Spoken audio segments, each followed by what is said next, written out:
I'm Clara, 32, a stay-at-home mom. Let me tell you about the worst period of my life that began 2 years ago.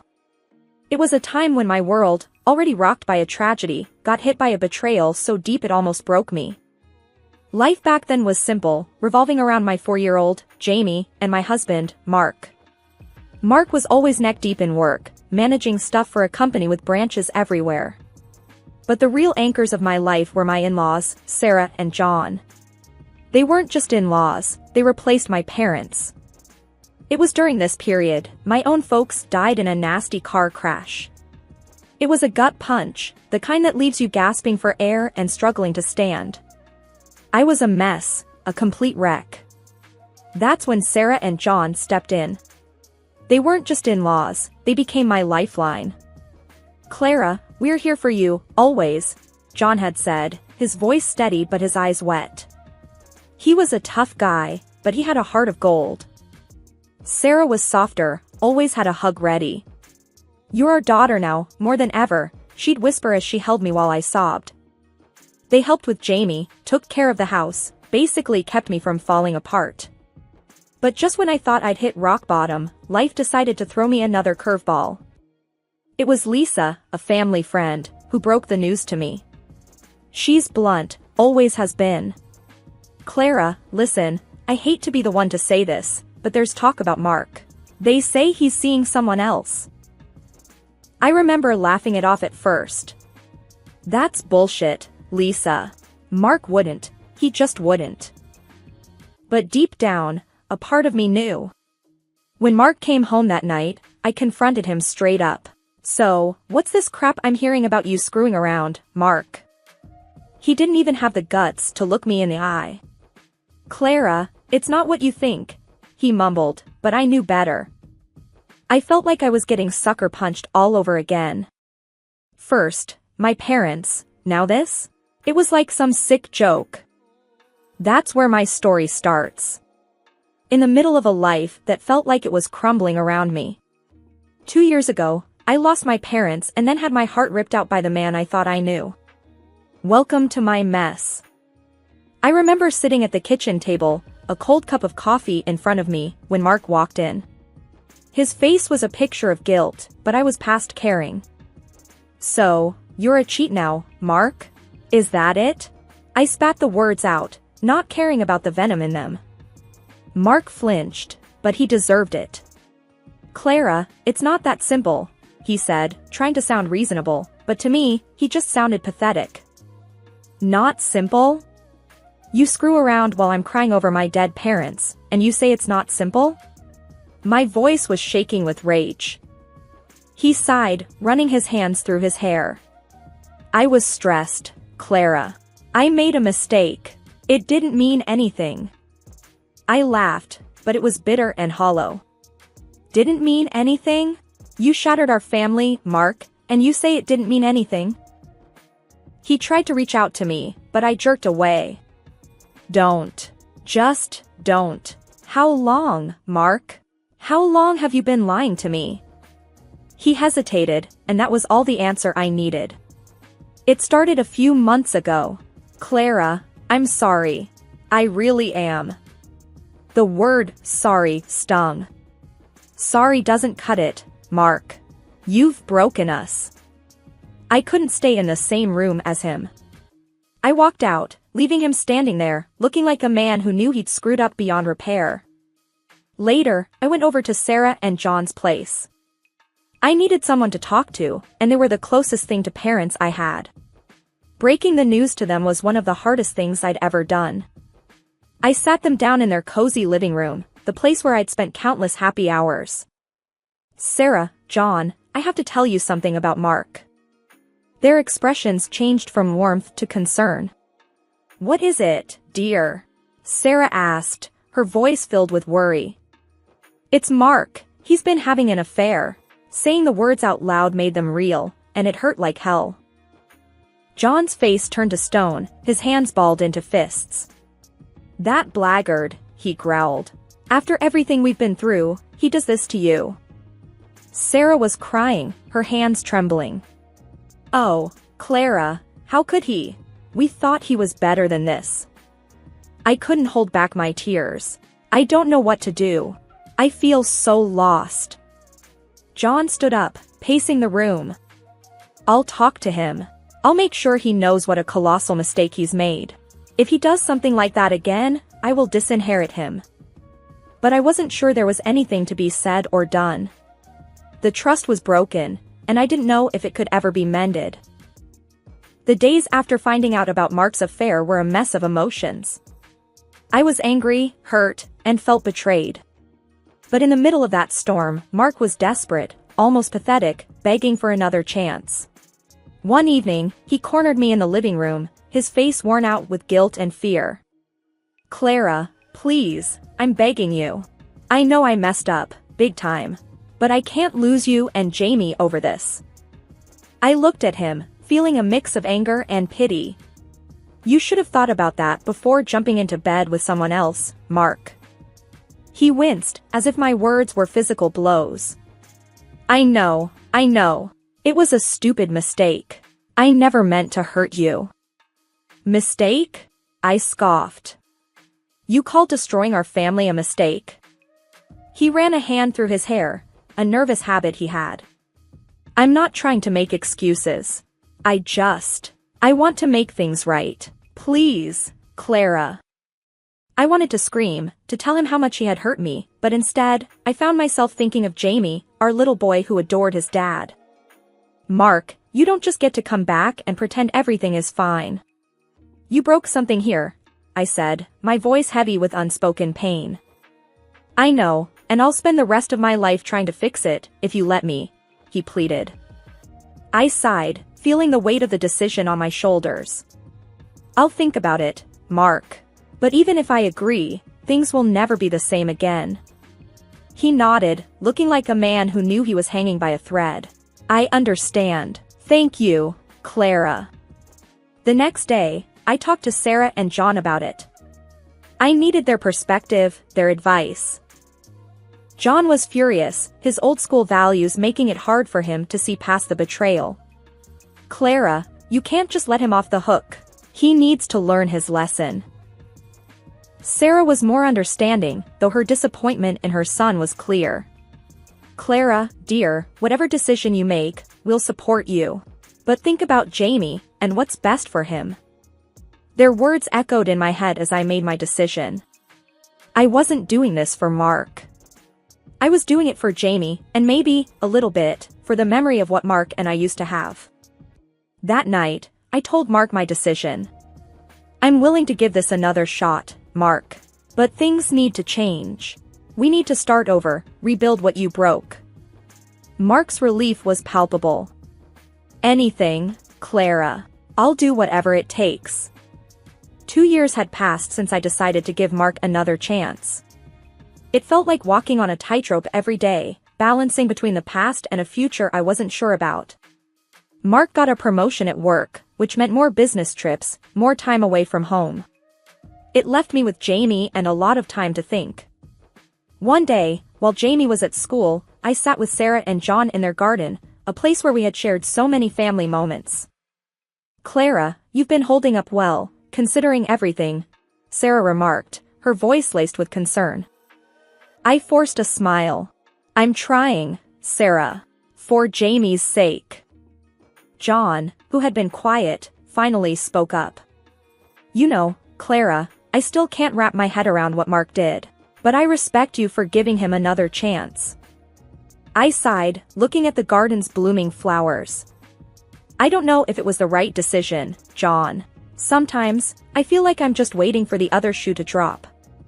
We're here for you, no matter what, Sarah said, reaching over to squeeze my hand. I appreciated their support, but deep down, I felt alone. Mark's frequent travels didn't help.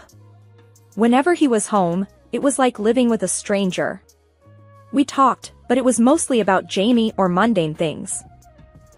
One evening, I decided to confront Mark about this distance between us. He had just returned from a trip and was sitting in the living room, scrolling through his phone. Mark, we need to talk, I said, standing in the doorway. He looked up, a hint of weariness in his eyes. What's up? It's about us. I feel like we're just coexisting, not really living as a couple, I said, trying to keep my voice steady. Mark put his phone down, his expression turning serious. Clara, I'm trying. I'm working hard for us, for our family. But is that enough, Mark? We hardly talk, and when we do, it's like we're just going through the motions, I replied, frustration creeping into my voice. He stood up, coming closer.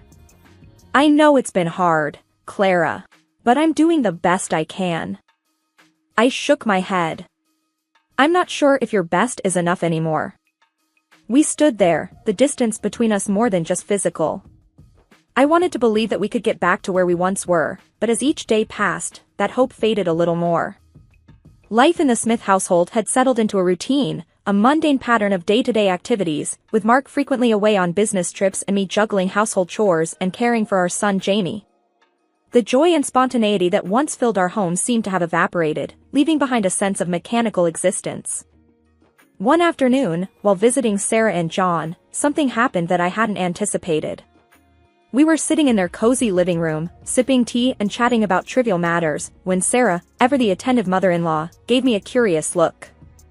Clara, dear, you've been looking a bit pale lately. Everything all right with your health? Sarah's tone was laced with genuine concern. I forced a smile, not wanting to worry her. Oh, I'm fine, Sarah. Probably just a bit tired from running around after Jamie. She wasn't convinced and leaned forward, lowering her voice conspiratorially. You're not, by any chance, expecting, are you? Her question caught me off guard, and I laughed it off. No way, Sarah. That's definitely not on the cards right now. However, her words planted a seed of doubt in my mind. The more I thought about it, the more I realized that my recent tiredness and nausea could be signs of pregnancy. On my way home, I made a detour to the pharmacy and bought a pregnancy test, my heart pounding with a mix of fear and anticipation. The next morning, after Jamie had left for preschool, I took the test. The minutes I spent waiting for the result felt like hours. When I finally looked at it, the 2 pink lines were as clear as day. I was pregnant. I was still reeling from the shock when Mark returned from his latest business trip. He looked weary, his suit crumpled and his eyes tired.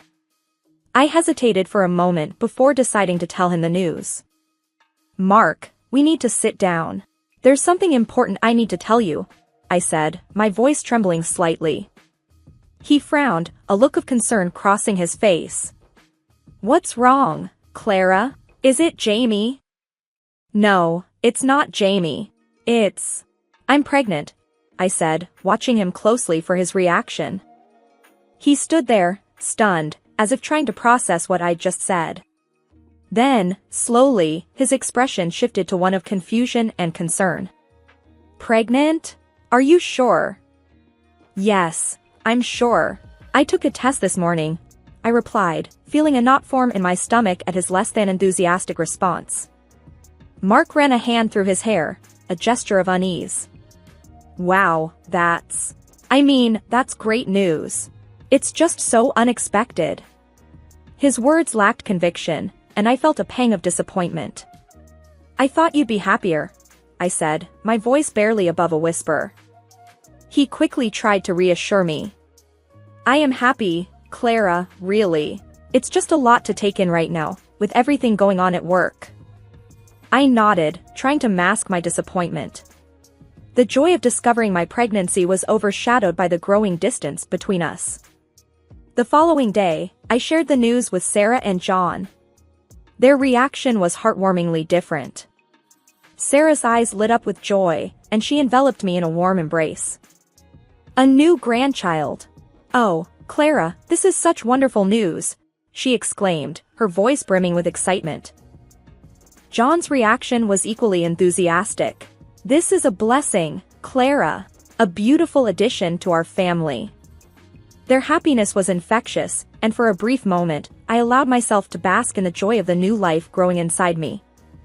The joy of expecting was tinged with the bittersweet realization that the child would be born into a family where the parents were more like strangers than partners. The mix of emotions was overwhelming, leaving me to wonder about the future of our family. The days at home had turned into a never-ending cycle of monotony, with Mark always off on some business trip or another, leaving me to handle everything alone. It was during one of these dull, repetitive days that my in-laws, John and Sarah, decided to shake things up. I was over at their place, mechanically sipping tea while Jamie was playing with his toys, when John dropped a bombshell. "Clara, you're going to Hawaii. It's all sorted," he announced, like he was talking about a trip to the local grocery store. I nearly spat out my tea. Hawaii? Now?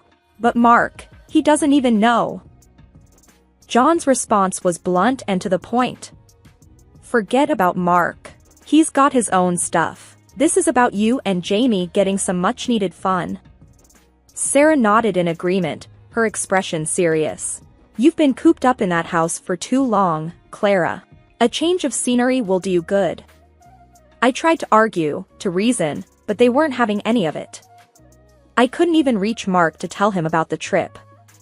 Calls went straight to voicemail, and my texts disappeared into the void, unacknowledged, unread.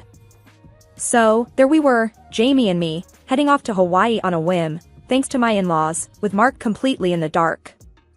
The whole thing felt like a crazy dream. Landing in Hawaii felt surreal. The hotel was like something from a postcard, exactly how Sarah had described it. "It's a family tradition," she had said. Jamie was ecstatic, his laughter and energy contagious. But as I watched him play, a pang of loneliness hit me. "Why isn't Daddy here, Mommy?" Jamie asked, his innocent question twisting the knife a bit more. "He's busy, baby," I replied, keeping my voice light. "But we're going to have a great time, just us." Every night, I'd send updates to Mark, photos of Jamie building sandcastles, the stunning Hawaiian sunsets, but they went unanswered. His silence was a loud, echoing confirmation of the growing gap between us. The days were a blur of beach outings and hotel adventures with Jamie, yet I felt disconnected, my mind constantly wandering back to Mark. Then came the shocker. On our penultimate morning, I walked down to the hotel lobby, and there he was. Mark. And he wasn't alone. There was a woman with him, someone I didn't recognize, laughing at something he said. I froze, my heart pounding. This couldn't be happening. Not here. Not in the very place Sarah and John had cherished. The shock was like a slap in the face. I couldn't believe my eyes. The moment I saw Mark with that woman, my world stopped. Panic gripped me as I grabbed Jamie's hand, rushing him back to our hotel room. He was babbling about the pool and the fun he had, unaware of the storm brewing inside me. Once in the room, I quickly got Jamie settled with his favorite toys and stepped out onto the balcony, dialing a number with trembling fingers. "I need you here in Hawaii," I said, my voice barely above a whisper, trying to keep the desperation at bay. I spent the rest of the day on that balcony, like a sentinel watching over a battlefield. Below, Mark and his mistress were living it up, oblivious to the pain they were causing. My heart felt like it was being squeezed in a vice as I watched them laugh, touch, and share moments that were meant to be mine. That night, sleep was a stranger. My mind was a whirlwind of hurt and anger, replaying the scene over and over. The betrayal felt raw, cutting deep into the core of what I believed our life together was. The next morning, I left Jamie with the sitter and made my way to the hotel restaurant, where I saw Mark and the woman having breakfast, still in their little bubble. I marched up to them, fury coursing through my veins. "Mark, what the hell is this?" I demanded, my voice shaking with rage. Mark's head snapped up, and the color drained from his face. "Clara, this isn't what it looks like. Don't insult me. I'm not blind," I shot back, glaring at the woman beside him. She looked uncomfortable, fidgeting in her seat. "Who are you?" I asked her, my voice icy. She stuttered, her eyes darting between me and Mark. I'm Lisa, I didn't let her finish. "Well, Lisa, you've been sleeping with my husband. Congratulations." Mark tried to intervene. "Clara, please, let's not do this here." "Why not?" Mark. Afraid of a little scene? I challenged, my voice dripping with scorn. The woman, Lisa, quickly stood up, mumbling an apology before scurrying away. Mark reached out to me, his eyes pleading. Clara, I can explain. Please, just don't tell my parents. As if on cue, John and Sarah walked into the restaurant. Seeing the scene, they quickly pieced things together. Mark's face turned ashen. John's voice was cold and hard. What's going on here, Mark? Mark stammered. Dad, I can explain. Sarah looked from Mark to me, her expression one of shock and hurt. Clara, what's happened? I took a deep breath, the weight of the betrayal heavy on my chest. Mark's been having an affair. I caught them together. The words hung in the air, heavy with disappointment and pain. Sarah's hand flew to her mouth, her eyes brimming with tears. John's face was a mix of anger and disbelief. John was the first to speak, his voice laced with a bitterness I had never heard before. Enough of this nonsense, Mark. We're tired of your antics. You've pushed us too far this time. Sarah stood beside him, her expression one of utter disappointment. We've stood by you through everything, but this is unforgivable. Mark, looking like a deer caught in headlights, tried to appeal to them. Mom, Dad, please. But John cut him off. No, Mark. We're done. You're out of the house. It belongs to us, and we won't harbor a cheater under our roof. And as for the inheritance, don't expect a dime. Mark's face crumpled. He looked from his parents to me, a desperate plea in his eyes. Clara, please. I shook my head, feeling a strange mix of relief and sorrow. It's over, Mark. I'm filing for divorce. The trip back from Hawaii was a blur. Once home, I set the wheels in motion for the divorce. The proceedings were quick, but every signature, every paper served was a reminder of the life I thought I'd have. The court granted me alimony for both Jamie and our unborn daughter. Mark was ordered to provide for both children, his actions leaving him alone and distanced from the family he once had. When our daughter was born, a beautiful baby girl, it was a bittersweet moment. She was a symbol of a new beginning, but also a reminder of everything that had fallen apart. Throughout it all, John and Sarah were my pillars of strength. They helped with the kids, giving me the support I desperately needed. You're not just our daughter-in-law, Clara. You're our daughter, and we'll be here for you and the kids, Sarah would often say, her kindness a soothing balm on my wounded heart. Life settled into a new routine. Raising 2 kids alone was challenging, but with John and Sarah's help, it was manageable. We became a close-knit unit, bound by love and mutual respect, a stark contrast to the broken family we once were. Mark became a distant figure, an occasional visitor in the kids' lives, but the warmth and closeness we once shared were gone, replaced by a polite, distant co-parenting arrangement. As I watched my children play in the yard, John and Sarah sitting nearby, chatting and laughing, I realized that this was my new normal. It wasn't the life I had planned, but it was a life filled with love and support. In the end, that was all that mattered.